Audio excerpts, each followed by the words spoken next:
लोकसभा के अंदर ऑपरेशन सिंदूर को लेकर के चल रही बहस में अभी प्रधानमंत्री नरेंद्र मोदी जो है वो बोल रहे हैं और उन्होंने ऑपरेशन सिंदूर को लेकर के भारतीय सेना द्वारा किए गए हमले सभी की जानकारी को देते हुए अलग अलग पक्ष भी रखे हैं।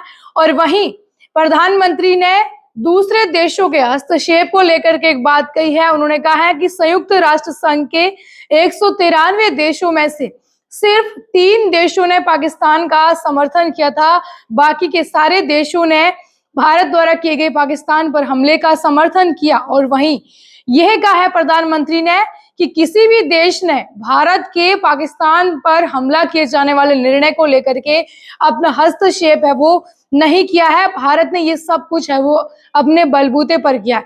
वहीं प्रधानमंत्री ने यह भी कहा है कि यह किसी ने सोचा भी नहीं था कि भारत ऐसा करेगा। ये भारतीय सेना का शौर्य है और मैं ये सबके सामने रखना चाहता हूं कि पहलगाम आतंकी हमले के 22 अप्रैल का बदला 22 मिनट के अंदर लिया गया है। और उन्होंने ये भी कहा है कि जो अफसर थे डिफेंस के राजीव गांधी के समय के, जब मैंने सीडीएस की घोषणा की तो वो अफसर लोग बहुत खुश थे और मुझसे मिलने के लिए भी आए थे कि आपने अच्छे सीडीएस की घोषणा की है।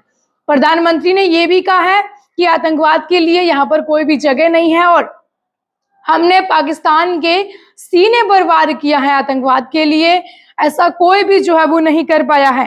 कहा कि पाकिस्तान सोच भी नहीं सकता था कि बावलपुर और मुरीद के में इस तरह से जो भारत द्वारा हमला किया जाएगा कि पाकिस्तान की मिसाइलें अभी भी आईसीयू के अंदर पड़ी है। ये प्रधानमंत्री ने संसद की कार्रवाई के दौरान कहा है। और वहीं मोदी ने कहा कि राहुल गांधी ने जो डोनाल्ड ट्रंप को लेकर के कहा है 29 बार कहा है कि हमने युद्ध रुकवाया, अगर दम है तो प्रधानमंत्री या सदन में ये बोल दें कि वे झूठ बोल रहे हैं। तो प्रधानमंत्री ने कहा है कि ऑपरेशन सिंदूर में एक भी हमारा फाइटर जेट है वो वहां पर नहीं गिरा है। राहुल गांधी बार बार कह रहे थे कि डोनाल्ड ट्रंप ने हस्तक्षेप किया है, तो इस पर प्रधानमंत्री ने कहा कि संयुक्त राष्ट्र संघ ने भी भारत के इस निर्णय पर कोई हस्तक्षेप नहीं किया। यानी कि भारत द्वारा पाकिस्तान पर जो कार्रवाई की गई थी उसका समर्थन संयुक्त राष्ट्र संघों के सब देशों ने किया, सिर्फ 3 देशों को छोड़ करके जिन्होंने जो है पाकिस्तान के साथ पाकिस्तान का समर्थन किया था। और वहीं जो प्रधानमंत्री ने कहा कि मैं यहाँ पर जो अभी सब कुछ जो वह बोल रहा हूँ ये एक वो भारत है जो पाकिस्तान द्वारा दी गई धमकियां, न्यूक्लियर पावर की जो धमकी दी गई थी उसको झेलने वाला अभी नहीं है।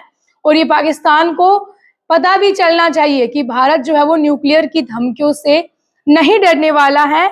दुनिया ने देखा है कि हमारी कार्रवाई जो है उसका दायरा कितना बड़ा है। सिंदूर से लेकर सिंधु तक पाकिस्तान पर हमने कार्रवाई की है, ऐसा प्रधानमंत्री ने अभी कहा है। वहीं इन्होंने जो प्रधानमंत्री ने ऑपरेशन सिंदूर के 3 सूत्र है वो तय किए हैं कि अगर भारत पर आतंकी हमला हुआ है तो हम अपनी शर्तों पर अपने तरीके से जवाब देंगे।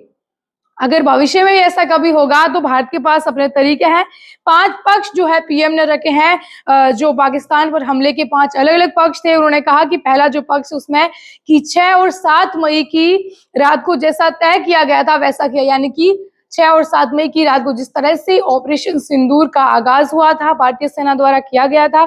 दूसरा पक्ष कहा कि हमारी लड़ाई पाकिस्तान से कई बार हुई है लेकिन ऐसी रणनीति है वो पहली बार बनी है। तीसरे पक्ष में कहा कि पाकिस्तान की जो न्यूक्लियर की धमकी है उसको हमने झूठा साबित कर दिया है और भारत ने सिद्ध किया है कि न्यूक्लियर की धमकी और ब्लैकमेलिंग से भारत नहीं डरने वाला है। चौथे पक्ष में पीएम ने ये कहा है कि पाकिस्तान के सीने पर हमने सटीक प्रहार किया है और हमने ये सिद्ध कर दिया है कि भारत जो है वो सफल होगा, ऑपरेशन सिंदूर हमारा सफल हुआ। 5वां पक्ष जो रखा पीएम ने कि ऑपरेशन सिंदूर के दौरान पहली बार दुनिया ने ये देखा कि भारत अभी आत्मनिर्भर है, भारत अपने पैरों पर खड़ा है। यानी कि भारतीय विमानों का उपयोग हुआ ऑपरेशन सिंदूर के दौरान, तो दुनिया ने भी ये देखा कि भारत अभी जो है वो आत्मनिर्भरता की दिशा पर है। 5 पक्ष जो पीएम ने संसद की कार्रवाई के दौरान ऑपरेशन सिंदूर पर चल रही चर्चा के दौरान जो अपने भाषण के अंदर रखा है। और वहीं जो है अभी भी लगातार पीएम की चर्चा जो है ऑपरेशन सिंदूर पर सदन के अंदर जारी है।